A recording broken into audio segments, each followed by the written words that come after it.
Eighth grade teachers. This is Natalie Gillihan from the high school, and I'm just going to put together a quick tutorial video on how to set up and administer the MDTP test, which we're using for our third quarter benchmark.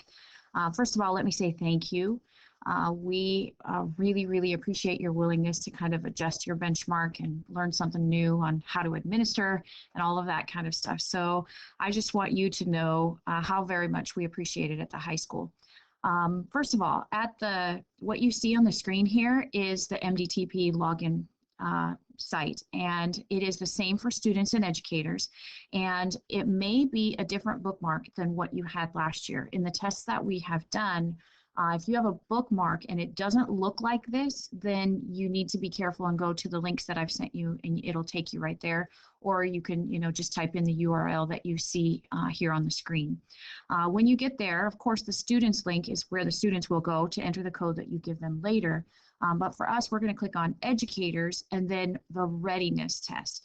Last year we used ninth grade assessment. That is not open to us this year because of the test security. They don't want kids taking this test at home, and too many schools are still at home learning. So when you click, you're gonna use your email that you should have gotten about February 10th. You should have gotten some email asking you to set this up. And when you log in, of course, it's going to ask you for your password. And oh, thank goodness it came the first time. And when you log in, you should see your name. And the goal here is for you to find your classes. So if you click on all classes, you should see that if you if you filter by school year 2020-2021, you should see your class populate in here. And so what you need to do is go to that class. If you click on view, I just created kind of a dummy class here. And if you go there, when you scroll down, please make sure that your students are enrolled. Julie Mustard at MDTP made sure every single student as of last Friday was input, or Thursday, excuse me, was input into the system. She worked very hard to get those there so that we did not have to do that. So I have just a kiddo in here, Susie Math Kid, and she is my only enrolled student for now. And we're going to practice getting this together. So if your students are all enrolled, from this little all classes page is where you're actually going to add your assignment. So if you click on, of course, on the right, we see our buttons that are part of the interface. We would click on Add New Assignment. And if we select the test, if any test in this list, you can actually give to your kids. So if you have a student who's a little bit behind and you just want to see what kind of growth you're seeing, you can give them the 6th, 7th, or 8th grade preparedness test if you wish. But for us, we're going to go to the Algebra 1 Integrated Math 1 Readiness Test, and this is in the written instructions as well. So if you click on that test, it gives you a start date of the current date when you're setting this up. That is okay just to leave it alone. It really doesn't impact anything, and to be honest, I'm not even sure why it's there, so you can just leave it be.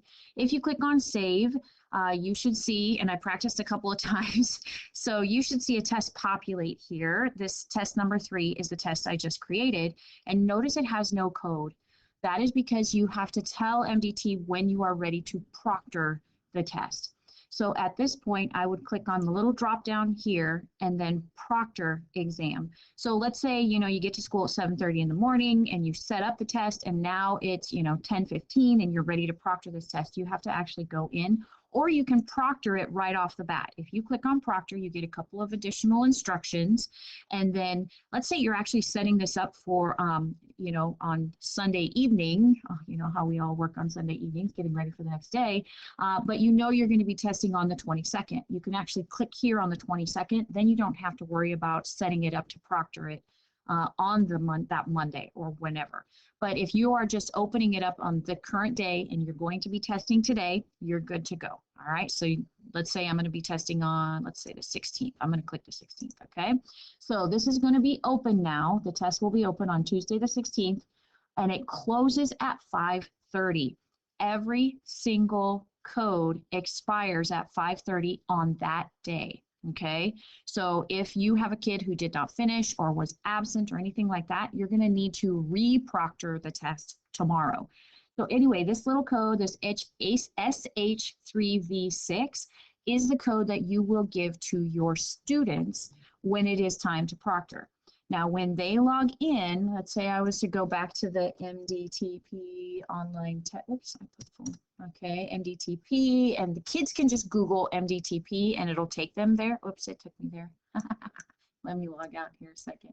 All right, so if I log out here, students will click here, they'll enter the test code that you just give them, and once they input a valid test code, then it'll ask them to put in their name and their first name, their last name, and their student ID number. That's the 628 number.